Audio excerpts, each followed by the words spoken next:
Hello, everybody. Today is December 20th. 4 more days till Christmas Eve. I'm actually done for the year as far as work goes, which may be a good thing, maybe a bad thing. You're going to be trading nonstop. You're going to be killing the market. Exactly, yeah. Down to his knees. Too bad I don't have enough money to. Yeah, maybe this will be my test to see if I can make this a full-time thing. Because yeah, I am going to be, and I overdo it. I constantly watch the market, because it's fun for me. I want to be involved in it. And it was funny too. Ever since I made the app, I think I'm now a professional Android developer. So I belong to a group, and these guys from the Philippines, I helped one guy, and then right after I helped him, I got a message from another guy saying, "Hey, can you help me too?" And one of the guys was like, "Well, how much do I owe you?" And I'm like, "Oh no, this is just a hobby for me." So maybe, and there are two, there's like a Fiverr, and there's another one called Upwork. And maybe what I need to do is start charging by the hour for these kind of services. So, but like I said, this charge by the hour, sure. Yeah, I mean, this kind of just keeps me busy, watching the stock market and helping people with their Android things. But anyway, that's aside. I think we're gonna add. So I don't know, when was this? Back in 2020, I made this post called Alanisms. And basically just different guidelines that Alan uses to trade. 5-minute rule. Fridays are generally red days. Watch the DAX. And I think after, when was the 15th? Was that on a Friday? Let's check here. No, the 15th was a Thursday. I was gonna say, I think it's Thursday, yeah. So I may have to add another one here, in regards to, actually there might be two, because what this signaled, and I'm getting at the 15th, which is normally the 15th and the first are usually money. 1%. Yeah, they're usually money inflows into the stock market because people get paid. 401s start investing money. But if we look at the 15th here, this was a serious red day, which is... Well, I think that's the 14th you said. Oh, that is the 15th. Yeah, that is the 15th. So here's the 14th. And I think, so Wednesday was a Fed day, and I believe they raised interest rates. Can you tell where the open is on that, Brian, the 14th? Yeah, let's maximize this for a second. I get confused on those type of candles. So on the 14th, which is right here, we opened at, and this is the Dow, at 34,086, and we closed at 33,966. And then on the 15th, we actually gapped down. We opened at 33,773, and we closed at 33,202. So 500 points down. Can you bring up another type of chart other than that one, Brian? Yeah, let's see here. Settings. The candle. There we go. You like bars. Yeah. Which there you go. So where's the 14th? 14th is right here. Yeah. So let me just tell you what my experience is. Now, this is a very important thing. Do you see where you can see the open is on the left on the 14th? That's the 15th. Go to the 14th. This is the 14th. Yeah. What's going to happen is that bar should have been like at the top of that. So what happens is that people know the 15th is going to be a good day. So what it is it's always going to close higher than the open. Usually it's going to close at the high of the day. Yeah, That people was get the ready. yeah, because if you go to the first if you can, you'll see the 31st and first. 11, 25, 12. And that and Oh, right here. So yeah, so this is 11:30 or 11. This is 11:30. 11:30. And you notice we did close. Yeah, you see what I'm trying to get? This is normal. This is extremely normal because people know it's going to go up for the first. So what happens is that you have a large movement going up into the first because it will always start down. You see how it started down? That's like the first half of the day. See how it on the 31st it went down? You know, it Yeah. went down. See, it didn't go up, it went down. And then what happened is that like after around noontime and then it peaks upward. Now, this is normal. This is going to indicate what's going to happen the next day. Now, I know it went up on the first, but it's not really, looking huge there. So, but a lot of times what happens when you have such a big move at the end of the day on like the 31st, it's kind of taken some of that momentum and going into the first. But the point is that if you would have stayed long on the first, you would have got out because basically you would said, okay, it's not holding. But going back to what happened on the 14th, that was totally showing you that something was really wrong. And not even surprising that you went ahead and did that. Now, one thing you do notice is that what was the difference between the low and the high of the day? It's probably, it looks to me like 100 points there. High 34, 395. So almost 35, 33, 700. Yeah, 500. Yeah. So what I'm trying to get at is that we never panic on the first, because what's going to happen is that it has to move that 1% range during the day. It just does. And so what it is that in this particular case, it opened, went down first, then the buy-in came in of the 1%, and then you had a lousy end of the day. Now, that was another telltale right there. You knew you were screwed because it closed lower than the open. So it was just, it basically it told you or forecast you what's going to happen the next day. Now, this was all Fed driven, which is very unusual because people aren't stupid, even though everybody thinks they are.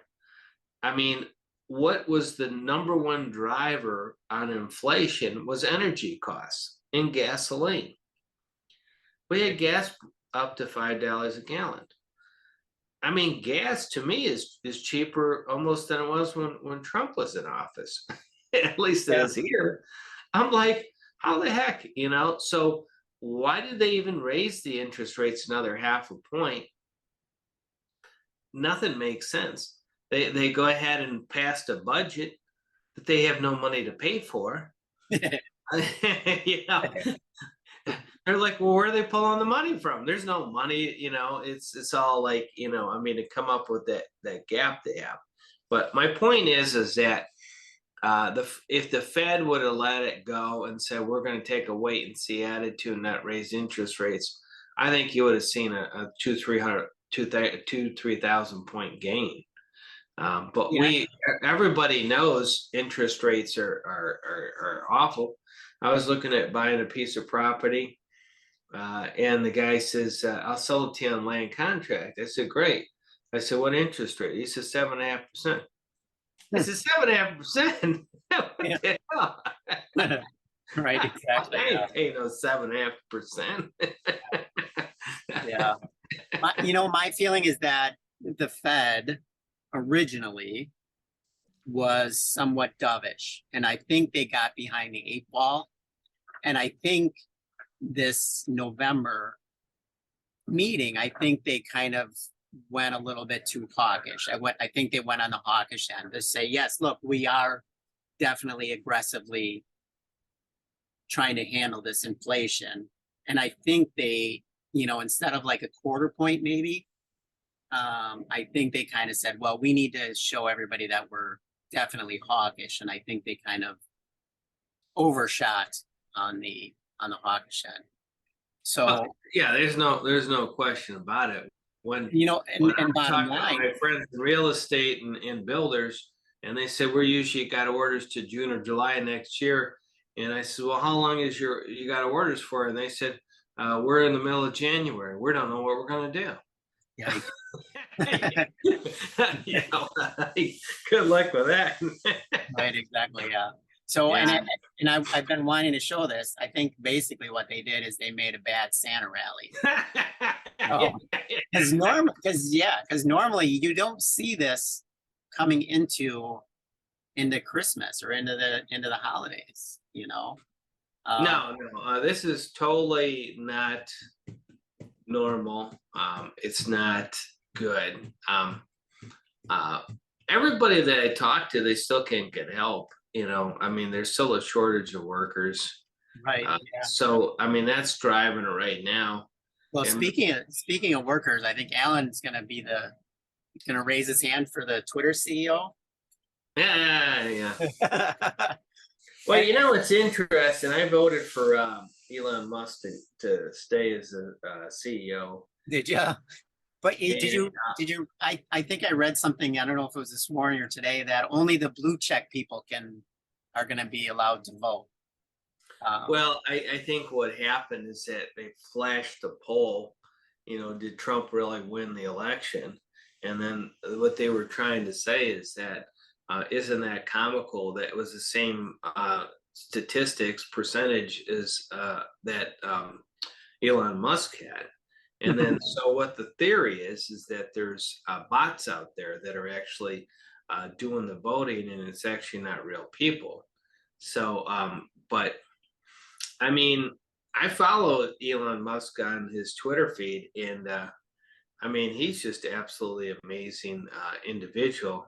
The one Twitter feed I really felt bad for him. He did a Twitter comment, and he said, it's amazing that I took my entire life savings, put it into this company, and then the thing is that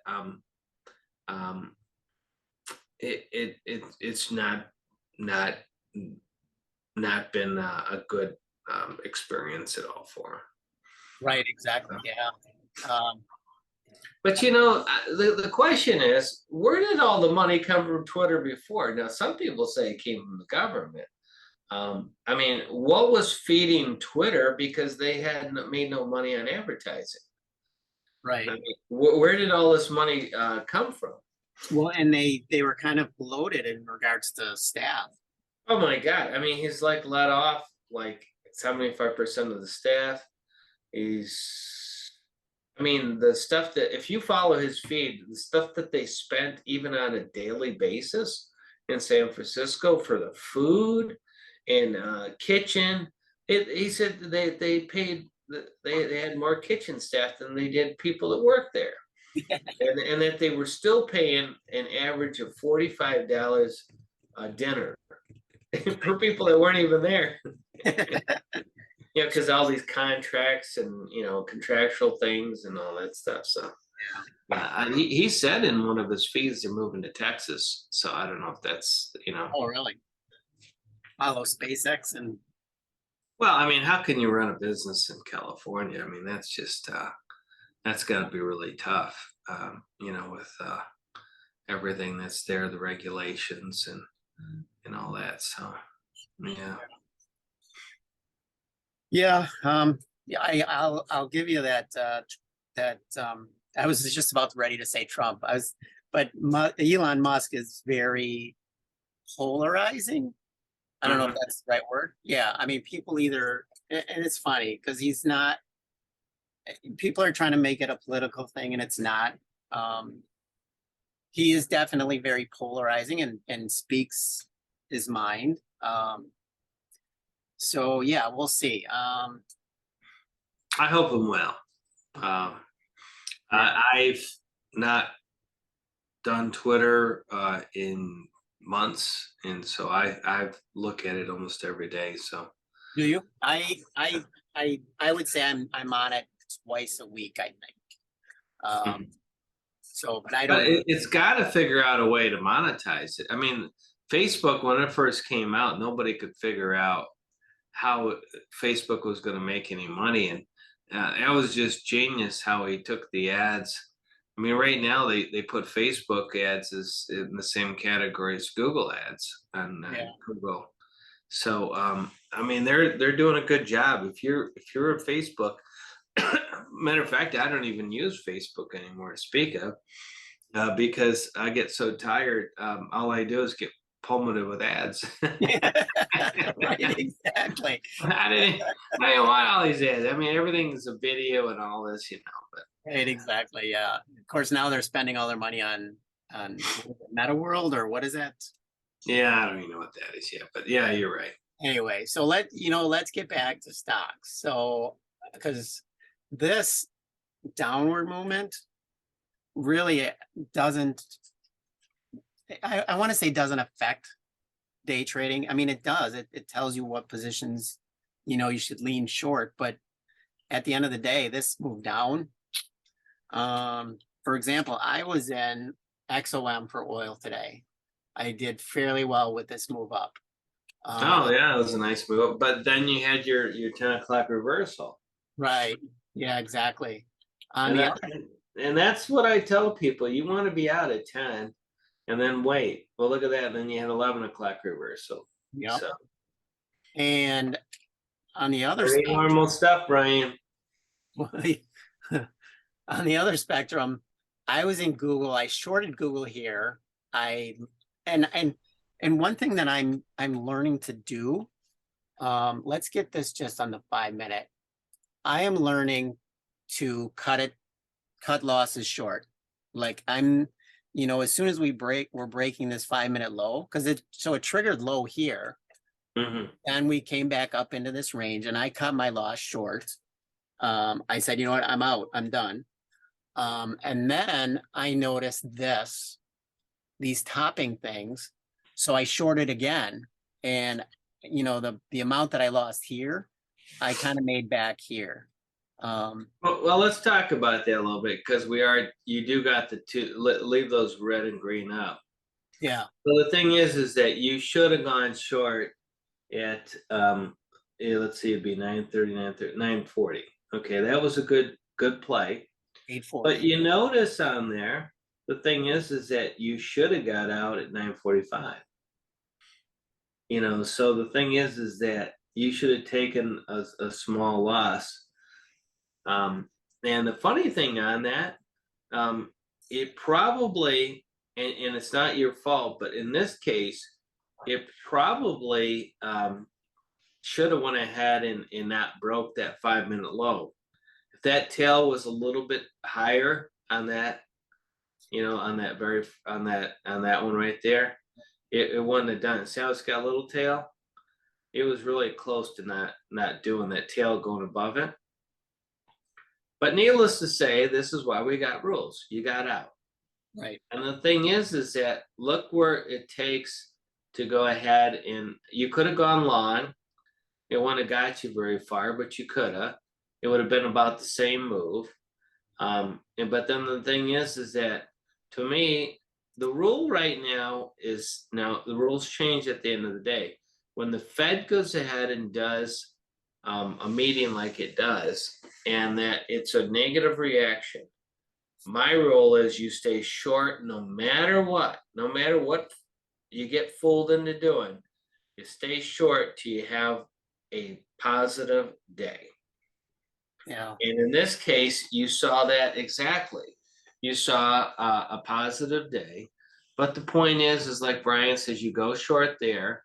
But then the thing is it bounced off that 5-minute low again. Yeah, this should have been another tell to go long right here.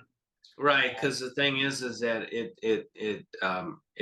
that's where it did it. So, Yeah. And but if you notice, it tested below the low, but it never closed below the low. and that's why we have this rule. Now, the funny thing is the indications are from everything I'm seeing right there. It's Google will probably go up $1 or $2 tomorrow. I've been neutral on the market. I have just as many calls as puts, so I have not. I will do some trading tomorrow. I don't like to go in Monday and Tuesday, and then plus coming back from Aruba. I like to go ahead and get my feet wet and see what the market's doing. But yeah, I think it's probably going to be a good day tomorrow. But we'll see. Well, and someone asked, well, someone asked in regards to this 20 SMA, because if you notice, look how far down we are in regards. Oh, it's a disaster. Yeah. So, Yeah. oh, this is the SPY. I thought we were looking at the Google. Ooh. Yeah, see right now it says SP futures are up. And Nike, yeah, so we're 110 points up already. Yeah. And tomorrow's Wednesday. So yeah, I would think up Wednesday, Thursday. I got a thing going into Christmas. It's gonna be good. Well, and is Friday a half day? I wonder. I don't know. I thought it was, yeah. And I'm guessing Monday's a holiday for trading. So yeah, so there, there is movement or room to move up into this 20 SMA. Now, Yeah. Well, first of all, in general, Google is always the go-to. Google and Visa are your go-to to be long. I didn't see what Visa did, but I'm thinking Visa's going to have a good day tomorrow too. move up into here, and actually, it's tagging its 200 day. So on the opposite spectrum,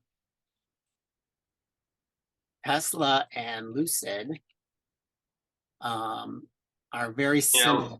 Yeah, look for Visa to be at 210 by the end of the week, I would think. I'll back up into this. Yeah. So on the other side of it, Tesla. And I like the Google 92 calls too. Ooh. Oh yeah. Let's see here. GOOG. Stay away from Tesla right now. Or short it. So yeah.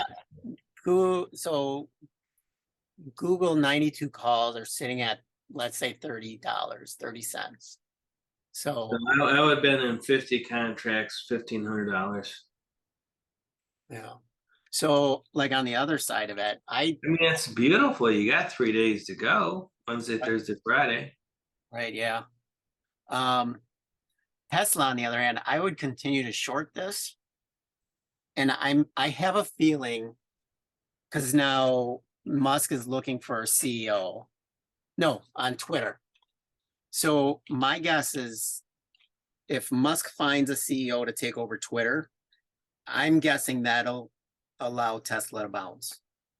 I think there's no question about it. Tesla will probably go up $20 in a day. Yeah. I mean, there were shareholders that said, you know what, you need to start concentrating on Tesla, otherwise find a new person to keep track of it.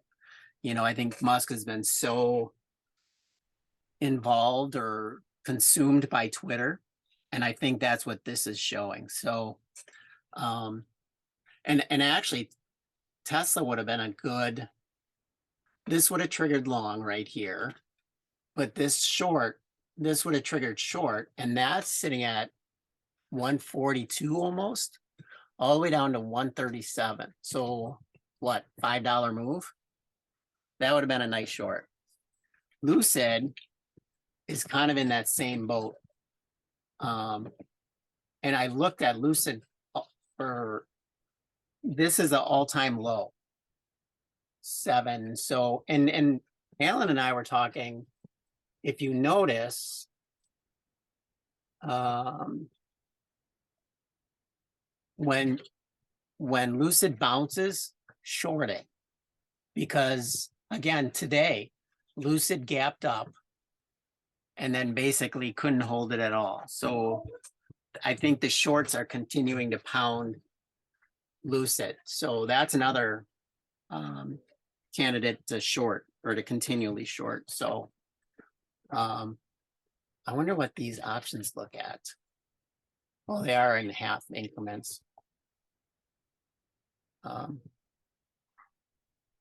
So yeah, anyway, I don't know. I think, are we done? We've been We're talking. done. I think we've been talking a while. Christmas, time for Christmas and Hanukkah. Yeah, and we're in day 2 of Hanukkah. Yes. 2 out of 11. So yeah, I'm gonna mention this. I've mentioned it before. The ability to pick different time frames. Now, I mentioned that I'm testing it. What I'm gonna do is send this off to Alan so he can test with it. And then I think early January, getting this thing into production so that so all of you guys that are using the, and I don't want to call it 5-minute app because it's no longer a 5-minute app. I think we're going to start calling it options trading today app because you use it for today. So yeah, look for that. Like I said, I'm going to get this to Alan to test. So I hope you guys have a great holiday. Hopefully you guys get to spend time with relatives, or even those that you've maybe lost contact with, or, you know, that you don't see all the time. So yeah, hopefully you guys have a great holiday weekend. Hopefully you guys get to recharge. Thank you guys for everything. One last thing before we go. 108 subscribers. That is awesome. I'm so thrilled that you guys support Alan and I in our videos. What about time? Time to go? Okay. I gotta get going. Kids are asking for Walmarts. So I swear. All right, you better go there, Brian. I swear we live there. We're like there every day. Oh, buy Walmart stock then. Right, exactly. So yeah, like I said, happy holidays, happy Hanukkah, Merry Christmas. And we're gonna be around. We're gonna be here Tuesday again. Alan's traveling a ton, but he said he's gonna be here Tuesday. So so we'll publish a video next Tuesday as well. What day is that? That's the 27th. So yeah, first day of trading for the week between Christmas and holidays. So yes, yeah. Santa Claus rally. Woo. Santa Claus rally. Santa Claus. Yeah. Okay, doke. Thank you guys. And you know what I should do one? Let's see here. How do I get me? I got a haircut today. So yeah, we can see Brian. Yeah, there you go. Look at it. Got a haircut today. So Yeah. okay, doke. You guys have fun. Have a great rest of the week, and we'll talk to you guys next week. Bye, everyone. I'll see you.